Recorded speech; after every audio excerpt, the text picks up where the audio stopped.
గత బీఆర్ఎస్ ప్రభుత్వ హయాంలో ఏ ఒక్క పేదోడికి ఇల్లు వచ్చిన పాపాన పోలేదని డబుల్ బెడ్రూమ్ ఇండ్లు కట్టిస్తామని చెప్పి ప్రగల్భాలు పలికారని సొంతంటి కలగానే మిగిలిపోయిందని ఎమ్మెల్యే పాయల శంకర్ ధ్వజమెత్తారు. ఆదిలాబాద్ పట్టణంలోని కేఆర్కే కాలనీలో నిర్మించి వదిలేసిన డబుల్ బెడ్రూమ్ ఇండ్లను ఆయన కాలనీవాసులు బీజేపీ నాయకులతో కలిసి పరిశీలించారు.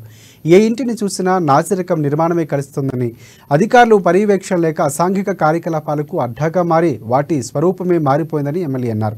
ఆనాడు బీఆర్ఎస్ నేతలు ప్రతి పేదోడి సొంతంటి కలను నెరవేరుస్తామని, డబుల్ బెడ్రూమ్ ఇండ్లు కట్టిస్తామని గొప్పలు చెప్పారన్నారు. ఇక 10 ఏళ్ల పాటు అధికారంలో ఉన్నప్పటికీ ఒక్కరికి కూడా ఇల్లు ఇవ్వలేదంటూ మండిపడ్డారు. డబుల్ బెడ్రూమ్ ఇళ్ల పథకం కోసం కాంట్రాక్టర్లు అప్పటి పాలకులు జేబులు నింపడానికి పనికొచ్చిందంటూ ఆయన ఎద్దేవా చేశారు. ఇప్పటికైనా వాటిని ముమ్మరంగా ఏర్పాట్లు చేయించి అర్హులైన లబ్ధిదారులకు ఎంపిక చేసి వాటికి అప్పచెప్పాలని కూడా డిమాండ్ చేశారు.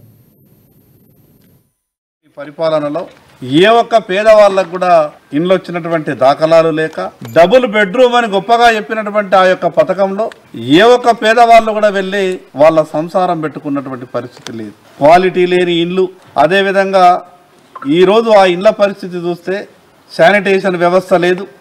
మరి అదేవిధంగా లోపల ఉన్నటువంటి ఎలక్ట్రిక్ వ్యవస్థ అంతా కూడా పూర్తిగా చిన్నాభిన్నమైంది.